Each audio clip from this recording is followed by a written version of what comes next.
Hello everyone! Game 29 is about to be presented. So, in the title, French defense is mentioned.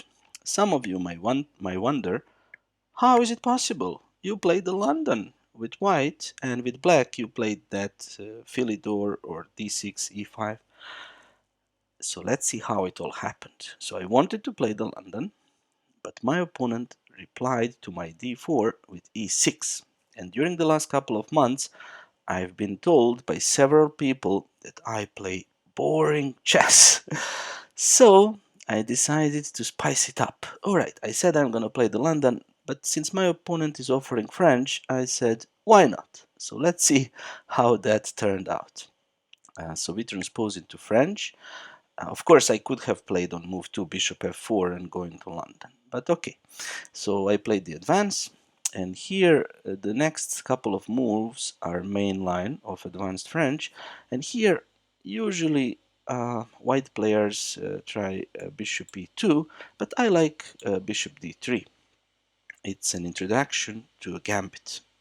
Once black captures, in the past, white players, and even today, but this was the main way to reach the so-called Milner gambit, Milner-Berry gambit, when after bishop d7, sorry, when eventually black picks up this pawn. But I do it a little bit differently. I just castled. This is gaining some popularity over the last couple of years. And my opponent was greedy. He immediately captured here. I don't like this move because black has won a pawn. There isn't any doubt about that. He should continue with bishop d7 and so on. He should wait until white develops this knight, and only then he should capture, because then the knight is not so actively placed. By taking on c3, he allows me to put my knight on a very good square. Yeah, this pawn looks very strong, and it is strong, and it is an extra pawn. But the knight on c3 is exerting constant pressure there, and anytime black pushes, I get this e4 square. Not to mention that sometimes there are sacrifices here, depending on what happens. But let's observe this game. a6 was played, and now I offered the second pawn. I don't know theory here, so perhaps black could have taken. My idea was to just attack that queen, and then just to play, for example, to plant the knight, and just to play with two pawns down, but with huge lead in development. I don't know if it's good or not, haven't checked, but he decided not to take the pawn. Also, he cannot push. If he pushes, that's just giving back the pawn, because he can never take that thing, because the queen will get lost. After bishop b5, nobody is protecting the queen.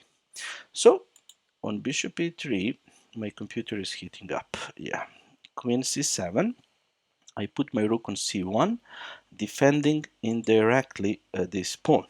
If black were to capture it, then I have the beautiful shot knight d5, opening up the rook and preparing to go knight c7, forking the king and the rook. For example, knight f3, queen f3, and it's not clear how will black stop knight c7 on the next move without giving up his queen. So he can't take on e5. So he developed, and now I decided to protect on e5. I didn't have to, but I said, okay, that's not too bad. You know, this pawn is important. If I can keep it, that's nice, because it controls some squares and it blocks black's pieces. And here comes a first terrible move, g6. I don't like it, and there is a simple reason. Look at these holes. So all these black squares, they become very weak, and who is going to be on that side? Probably this king, and that's how it will die usually. So all I need to do is to exchange my dark square bishop for his, and then the squares marked with red color will tell. Okay, so he played g6, and I played queen d2, preparing bishop h6 in the future, exchanging the guys I mentioned. So he developed. I protected once again my e5 pawn. He castled, and I started my attack. Computer doesn't like this move, but it doesn't matter. It's a logical move. You know, my object in this game is to attack black's king. And this is a sensible way to do it. If I could play it again, I would definitely do it. Bishop d7. Note that when this knight moves, sometimes I have bishop d5, e d5, e6 attacking the bishop and the queen. Just as an extra option, you remember I told you in the beginning sometimes sacrifices on d5 can be possible. So I continued with my h-pawn, and here comes an interesting move. Queen a5. I didn't see this move, but I know his idea. He wants to push and to trade queens, yeah, when I move my knight. But now his queen is far away from his king, so this should already be a sign that things might get hairy for black. So I defended against his basic threat of d4 by retreating the bishop. So now if he pushes, I just capture it because my queen is also controlling that square. And he played rook d8, another move which separates the king and one of his pieces. So all the last two moves, they have been helping me. So you should, if your opponent is attacking you, you should not go away from your king with your pieces. You should keep them close to the king because the king will need them. So I just did what I told you that I'm gonna do one day. I played bishop h6, obvious idea. Exchange these two guys, and then use my queen, my knight, and my pawn, possibly this bishop or one of the rooks, to try and create checkmating threats. And here, if he tries to exchange like this, he never has a knight f5 because I can always exchange it, and then I just come in with my knight. So that doesn't work. If that move was possible, then maybe he could defend, but without knight f5, it's not possible. So what did he do? Oh yeah, he pushed d4. So that's a final losing move, because now after bishop takes g7, he can't take. If he takes the knight, my queen goes in. I'm threatening this and this. And if he ever jumps, I told you, just bishop f5. And on the next move, I'm retreating the bishop and checkmate. What could he have tried? Maybe not that. No, there isn't much to try. So he took on g7. And now I'm not moving my knight because then he will exchange queens and my attack is gone. So I just brought my queen in. And if he takes my knight, this was my plan. h6, king f8. Sorry. No, that wasn't my plan. Queen f6. If he goes back, then I move in with my knight, threatening on f7. There is only one sensible way to defend, but now this pawn is not protected anymore, so I can checkmate in two moves because the pawn was pinned. So that was not possible. It's similar if he goes to g8. I just, for example, I just start with this one.